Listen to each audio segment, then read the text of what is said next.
Attenzione, iniziando il Joe and Brian Show. Ciao ragazzi, welcome back to another episode of the Joe and Brian Show. I'm Brian, I'm joined with Joe. Joe, please introduce yourself to the people. Hello, everybody. It's been a little while, but I'm excited to be back here after a very long international break, which saw Italy in a variety of different states, but ultimately through to the playoffs. So I can't complain. But we are back, football's returned. We're talking about Serie A, we're talking about Champions League, we're talking about everything with you here, ladies and gentlemen.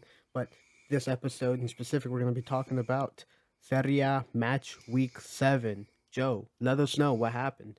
Sure. So to start off with our recap here, on Saturday, it was Lecce versus Sassuolo 0-0, followed by Pisa versus Hellas Verona 0-0. Then Torino, Napoli, with a Torino victory from the ex Giovanni Simeone, which then concluded Saturday's games with Roma and Inter, with Inter getting the win 1-0 against Roma. This then brings us to Sunday, where we had Como and Juve and Como win 2-0 against Juventus, followed by Cagliari, Bologna, where Bologna scored 2-0. Genoa 0-0 against Parma. Atalanta, Lazio. I had more expectations. This game ended 0-0. Milan, Fiorentina, 2-1 for Milan. Great victory there. And then on Monday, Cremonese, Udinese, 1-1. Do you want a statistic? I got a nice statistic for you. Dimmi. So, in Ligue 1 this week, there were 40 goals. In the Bundesliga this week, there were 33 goals. In England this week, there were 24 goals.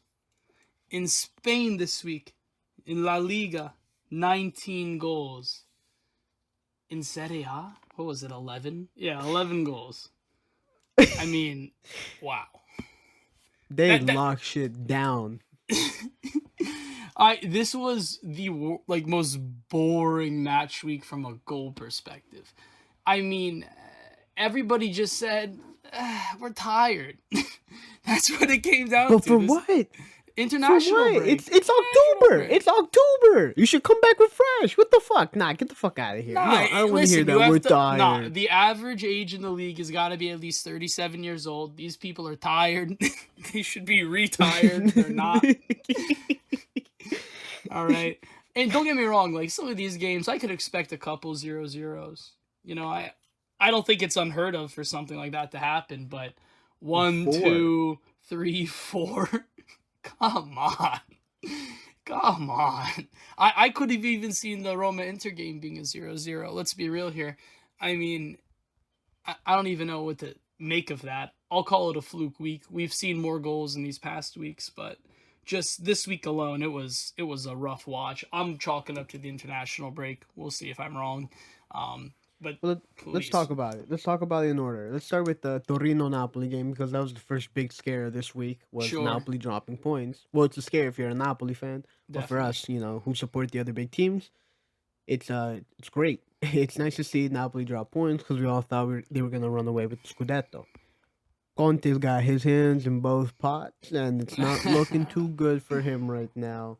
But this I Torino agree. team does not excite me in the slightest. Nothing. Nothing. Not even agita. They don't give me nothing. So it's like, how is it that Conte's slipping against Torino of all teams? Like, I just, Simeone with a golazo, and it was a counterattack.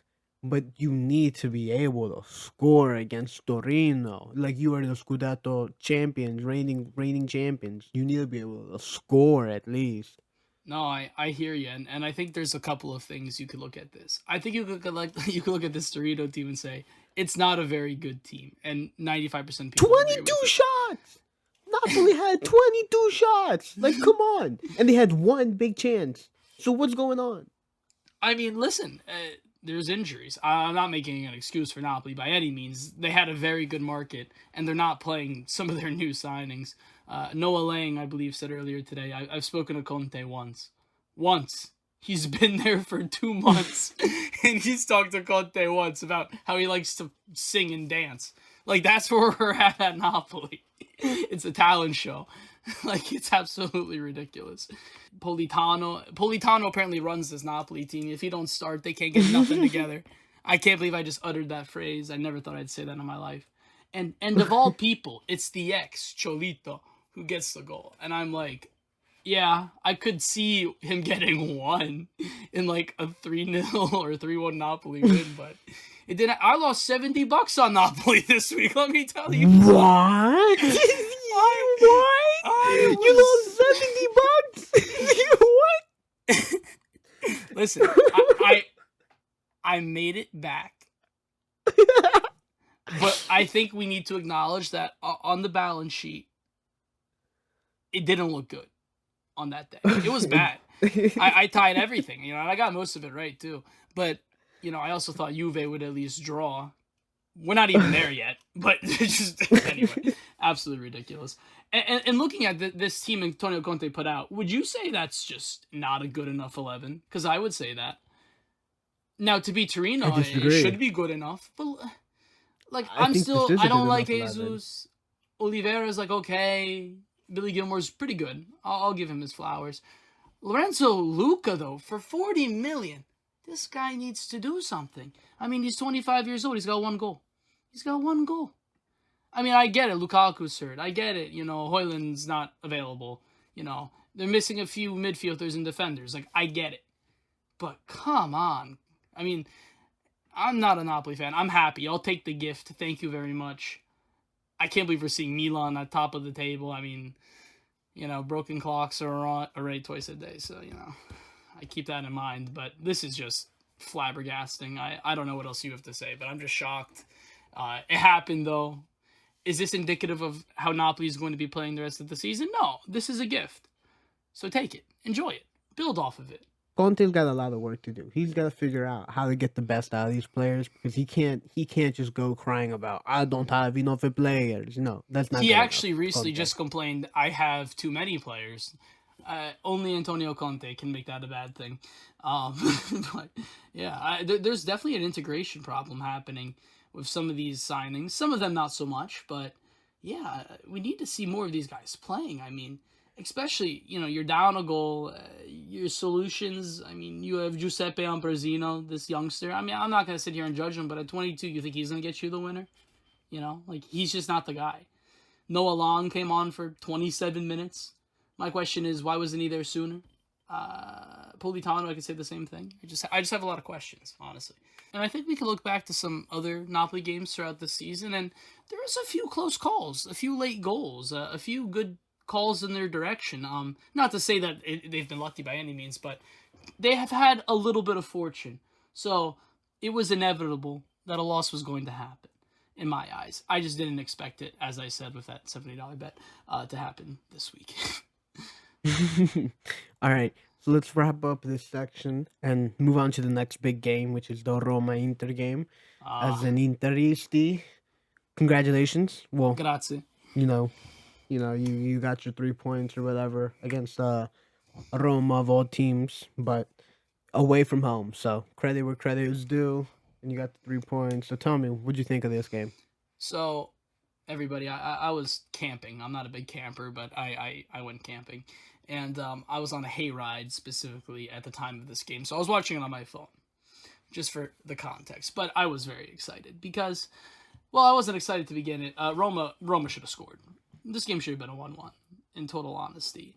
Inter looked a little shaky. It looked a little desperate. But they kept their composure. And I am so happy we have Akanji. He is slotted in so well. And don't get me wrong, I liked Pavard a fair amount.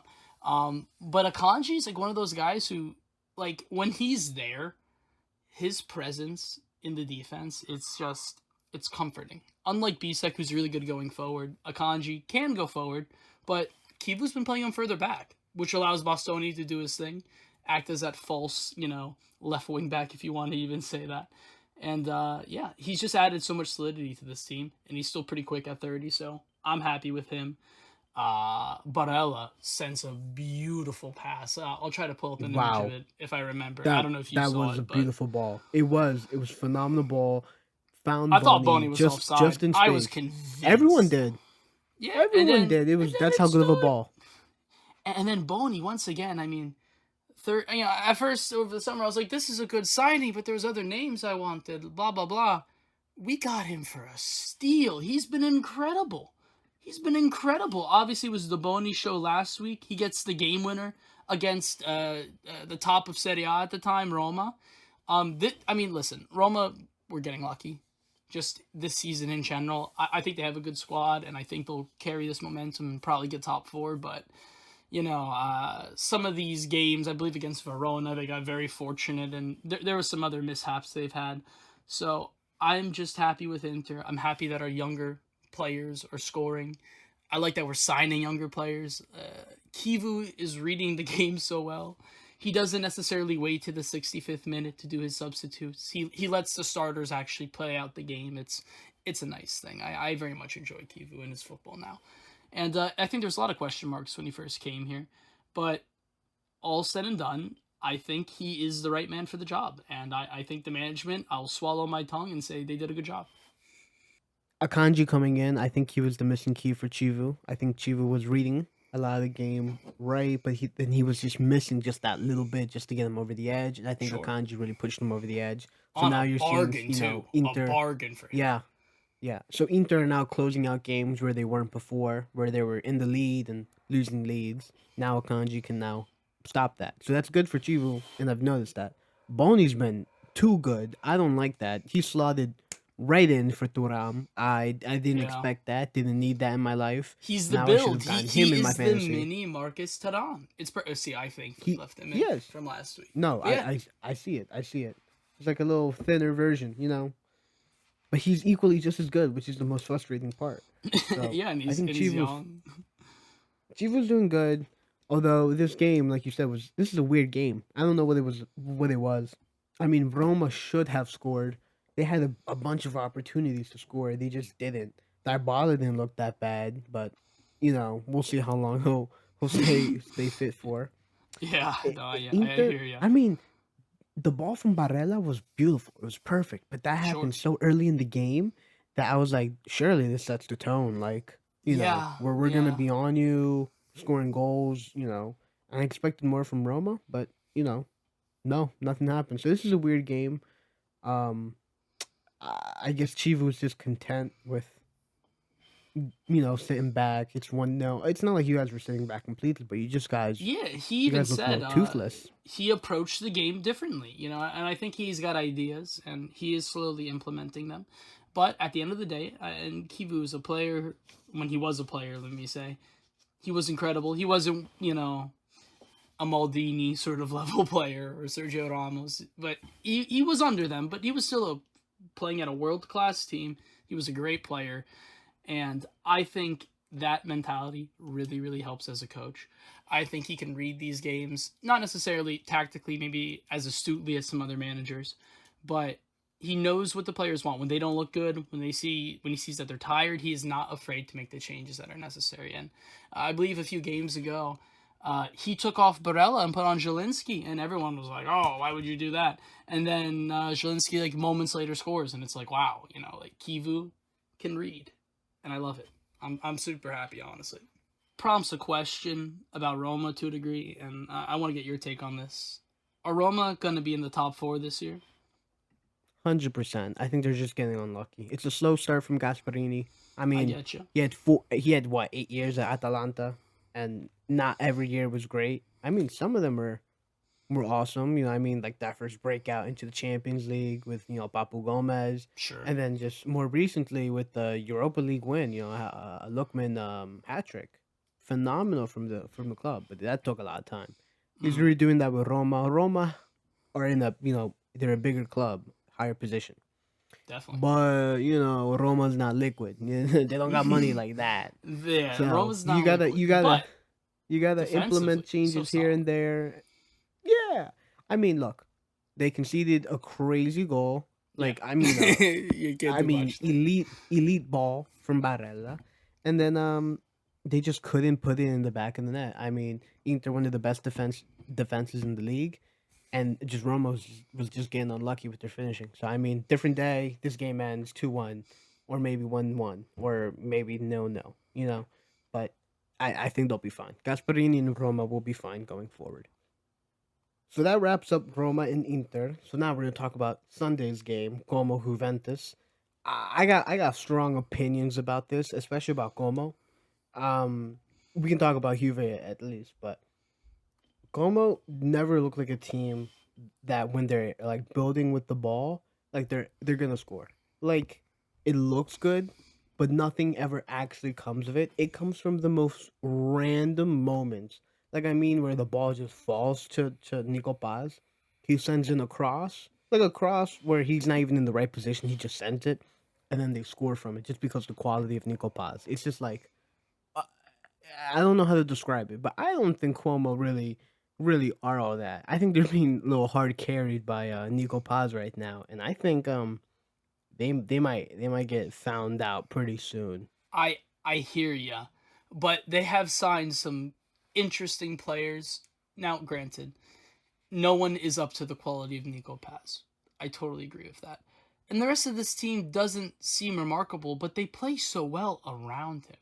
And honestly, I'm afraid to see what happens in a few summers. I know Real Madrid have that buyback clause, and more than likely he'll go back to Madrid and maybe move on or start. I don't know. It's hard to say. But he's really just such a phenomenal player. I'm just enjoying having him in the league. I see what you mean, though. In future seasons, Como are going to have to replace him. But they have the Because money. They could. They could do it. they're one bad injury away from like being in relegation trouble. Like I don't Well, I don't have faith in this Como team unless Nico Paz is in it. Like you're gonna tell me Morata's gonna pick up the team when Nico Paz is out if he were to become injured or something. no, and I don't think so. To your point, I agree with you there. But I will say this: Nico Paz is playing once a week, and that's very important too. They are going to protect him as much as they can. Against smaller teams, I think without Nico Paz, this Como team could beat them. Like they could beat a Parma, Lecce without him. But that being said, against these top teams, he's really what makes them shine. It's not like the rest of the squad's really at all that phenomenal. So I don't know if this is like a sustained thing. Like, I don't know if this is going to carry them over for future seasons. I would be very surprised to see Como, break into the European spots. But if the rest of these teams in Italy are going to keep slacking, there is points to take. And thus far, they've taken them 3-3-1. I mean, that's a respectable, points tally at the end of, 7 games here. So this game was 2-0. Juventus lost, obviously, but would you what do you think of Juventus? I mean, they look slow, sluggish, nothing great. What do you think it is? You know, Juve are on what was it, 5 draws and a loss. The team's getting stagnant. And I'll give you kind of like a quick little thing here. The same family who owns Juventus also owns Ferrari. And for those of you who watch F1, you would know Ferrari has a history of being a great team, but over the past 10 or so years has been nothing but a failure. Juve is the same story here. That's what I think it is. I think it's mismanagement from the absolute top of the club, making wrong decision after wrong decision, followed by financial issues. They've missed out on Europe. They've had points deducted. And I think that all starts at the top. Right? What are you Now, talking about, right, bro? What? I'm telling Juve, you. Juve, a couple weeks ago were doing okay. I'm asking you, what Football has gone changes. wrong? What switch has flipped that Igor Tudor at the beginning was doing good, scoring a tons of goals, but now nothing, no goals. I'm asking you what happened from match week 2 to match week now. Well, what's happened? Because I don't want to hear about the misfortunes of Juve from the past 30 years. We all know who Juve are. They're dirty. We don't talk about that. But I want to know what's happened these last few weeks. I don't need a lecture. Truthfully, I don't know. And I don't know if Igor knows either. All I know is he's in the hot seat right now. And That's if he fair. doesn't start That's getting fair. some results soon, Juve are going to have to look at other options. And I'm not saying there's too many, but there's Roberto Mancini floating around, Spalletti. I'm not saying they're going to go for either of these guys, but I think it's something to think about. I don't know what's wrong at Juventus. I think Coop Miners has been an absolute flop. There's very Bad. few players. There's a few players though on this Juve team that I actually do enjoy. I think Di Gregorio is a very good keeper. I think Conceição is so fun to watch. Yildiz is obviously phenomenal. And Thuram. That's it. The rest of this team is just kind of thrown together. In all honesty, yes, I know they're getting the results. I'll give you that. I think Igor Tudor probably had some time to prepare over the summer, finally getting a full summer in with the squad, but that can't solve everything. And there's other problems at Juventus. Rafael Leao scoring 2 goals at the San Siro, ending his dry streak. Joe, remind me how long? 18 months. Yes. 18 months he went without scoring at home. Yeah. I'm surprised he wasn't dragged through the streets for that. Now, granted, he's great every other day of the week, but I don't know what was happening. But now the Ultras are back, and Milan's rejuvenated, and they're top of the league. So this is okay. This is good for you guys. Honestly, I'm happy that you guys are doing well because we need like a rivalry in this league. I can't have you Good guys for the finish 10th economy. one season. I can't have Juve finish 10th one season. Well, relegated, fine, but you need these teams to be competitive, and the league is competitive right now. There is clearly Inter probably has the best squad, followed by Napoli, and then Milan. Milan probably have the third best team in the league, and I would say Juve is probably fourth. I think Milan probably have the best 11. No, not the best 11. We have we have No. a top 3 11, but after that, paper thin. We are so I wouldn't You consider us got like I a like your good midfield team. though. You have some options. Yes, we have a deep midfield, which is nice. But That's good for Allegri because I he'll start yeah, playing people all out of place. but this game was a nail biter. I was nervous. I was real nervous. I mean, it's nice that Leao scored. I mean, he scored a penalty and he scored one golazo, which can't complain. 2 goals for him. But we saw Allegri change formation a little bit. Atakame came in, and now it all really makes sense to me. Atakame being such a defensive character, his traits are very defensive. Now it makes sense why he plays for Allegri in the position that he does. It was we needed a guy like that, and now we got him. And it gives Salamakers the opportunity to play, in behind the striker, which is what Allegri did this week. Didn't result in any immediate goals or assists or anything, but as per usual, Salamakers played phenomenally. I like Fiorentina. They didn't look dead, so there's So some life there. this is a question I have because I try to watch Fiorentina and I watch them when they're at their worst, it seems, and then I have to turn it off. I have to put something else on. It is not good on the eyes.